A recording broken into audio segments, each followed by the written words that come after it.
Bonjour, dans cette vidéo, nous allons voir les additions et les soustractions de polynômes.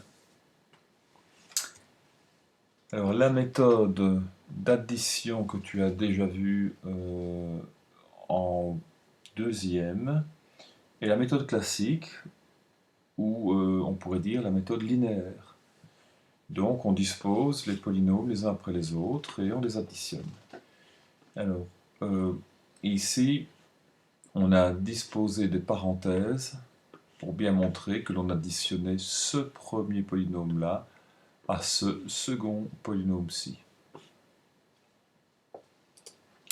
Et donc, que doit-on faire? Pour les additionner, on doit se débarrasser des parenthèses.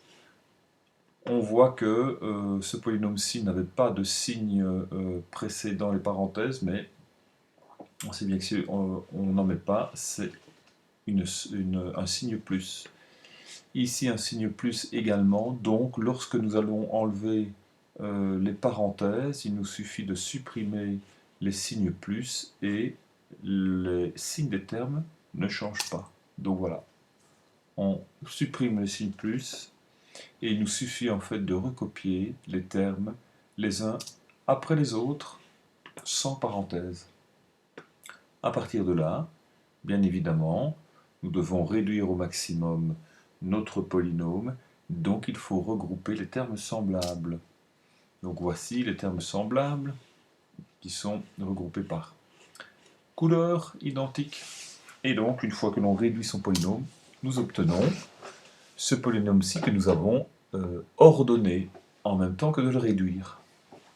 Donc ordonné, n'oublie pas, tu commences par l'exposant le plus élevé de la variable, qui sera le degré du polynôme, jusqu'à l'exposant le plus petit. Alors, il peut y avoir ou ne pas avoir de terme indépendant. Ça dépend s'il y en a évidemment au départ. Voilà, ça c'est la méthode classique, rien de nouveau. Donc j'ai bien, voilà, polynôme réduit et ordonné. Maintenant, nous allons voir la disposition pratique. Alors cette disposition, elle consiste tout simplement à effectuer une addition écrite. Donc rappelle-toi, une addition écrite, c'est lorsque nous disposions les nombres avec les unités les unes en dessous des autres, les dizaines en dessous des autres, centaines et ainsi de suite. Et donc, en veillant à placer en vis-à-vis chaque terme semblable. Donc c'est bien ce que je viens de dire avec les nombres des unités ou les dizaines ou des centaines. Alors on dit bien attention aux polynômes incomplets. On va voir ce qu'il va falloir faire pour disposer les polynômes. Alors dans un premier temps, il faudra veiller à réduire chaque polynôme que l'on veut additionner et les ordonner. Donc il faut les réduire et les ordonner. Et tu verras qu'il faudra faire ça systématiquement pour chaque disposition pratique que l'on veut faire avec les polynômes, que ce soit somme, différence, multiplication ou division. Et donc ce que l'on fait ici, voilà, on va venir disposer ces polynômes les uns en dessous des autres en respectant le principe de la division écrite. Alors on voit qu'ici à un moment donné il y a des vides. Pourquoi? Parce que ces polynômes-là évidemment sont incomplets. Ce que je pourrais faire, c'est venir placer en fait, dans les vides ici, venir placer des termes qui sont nuls en fait, d'accord? Mais pour bien comprendre que voilà, le polynôme sera quand même ordonné et on va laisser de la place là où il manque un des termes en fonction de son exposant. Donc, ici nous avons le terme indépendant, mais nous n'avons pas de terme avec l'exposant 1 de la variable, donc je viens mettre 0x. On pourrait mettre simplement 0 ou ne rien mettre. Voilà, mais c'est pour vous montrer que ce polynôme-là est incomplet en x carré et en x exposant 6. Et donc voilà, je le dispose de cette façon-ci. Celui qui est en dessous, même chose, je mets les termes indépendants en dessous de l'autre, donc termes indépendants les uns en dessous des autres. Là j'ai un terme en x, donc je le place, terme en x carré, pas de problème. Terme en x cube, je ne l'ai pas, donc je laisse un espace. Et terme en x4, x exposant 5, x exposant 6. Et donc, tout ceci, c'est comme si nous les disposions dans des colonnes, voilà, vous voyez, des colonnes où à chaque fois, dans chaque colonne, nous avons les termes semblables. Et donc le résultat, eh bien, de chaque colonne, il suffit d'additionner évidemment les termes semblables. Et voilà ce que nous obtenons. Donc si j'enlève tout, voilà, vous n'êtes pas obligé évidemment de mettre 0x ou 0x carré, vous n'êtes pas obligé de faire les colonnes, mais veillez à bien espacer à chaque fois vos termes, d'accord, pour que ce soit clair et ne pas risquer de superposer des termes qui ne sont pas semblables. Donc rien de bien compliqué. La soustraction à présent. On va d'abord voir la disposition linéaire, donc la méthode classique. Ici, nous allons soustraire au premier polynôme ce second polynôme. Alors là, évidemment, les parenthèses sont nécessaires. Peut-être pas pour le premier, mais bon, ça permet de voir qu'on a vraiment bien ce premier polynôme-là. Mais par contre, pour le deuxième polynôme, les parenthèses sont nécessaires. Pourquoi? Parce que l'on vient soustraire tous les termes qui sont ici au terme de ce polynôme-là.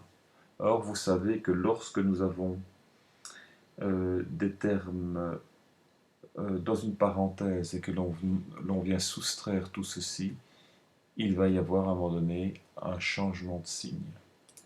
Donc attention au signe moins. On va devoir changer le signe de ce premier terme-ci lorsque nous aurons fait les parenthèses. Donc il est négatif, il deviendra positif. Celui-ci est positif, il devient négatif, et ainsi de suite. Donc moins devient plus devient moins, plus devient moins, et moins devient plus. Donc j'enlève mes parenthèses, et attention, je vais devoir me débarrasser du signe moins ici, puisque c'est comme si je l'avais distribué à chaque terme pour les changer de signe. Donc je supprime ce signe moins là, voilà, j'enlève les parenthèses, et je tiens compte évidemment du signe du changement. Donc, le moins 4x exposant 6 devient plus 4x exposant 6, donc on a bien plus 4x exposant 6, moins 5x exposant 5, et ainsi de suite. Et de nouveau, il faut regrouper les termes semblables, et donc nous aurons notre polynôme réduit, et nous allons prendre l'habitude de l'ordonner en mettant le terme le plus élevé, enfin le terme avec l'exposant le plus élevé de la variable, jusque l'exposant le plus petit, et jusqu'au terme indépendant s'il y en a un. La disposition pratique maintenant, eh bien, c'est une disposition comme pour la soustraction écrite, mais nous n'allons pas vraiment faire une soustraction, nous allons faire une somme, mais en changeant les signes du second polynôme. Donc on dit que cette méthode est très semblable à la précédente, il faut simplement veiller à changer les signes des termes du polynôme à soustraire. Donc, le polynôme 2, en fait, d'accord, voilà, c'est comme si je faisais l'opposé du polynôme 2. Ce sont exactement les mêmes polynômes que l'on prend à chaque fois.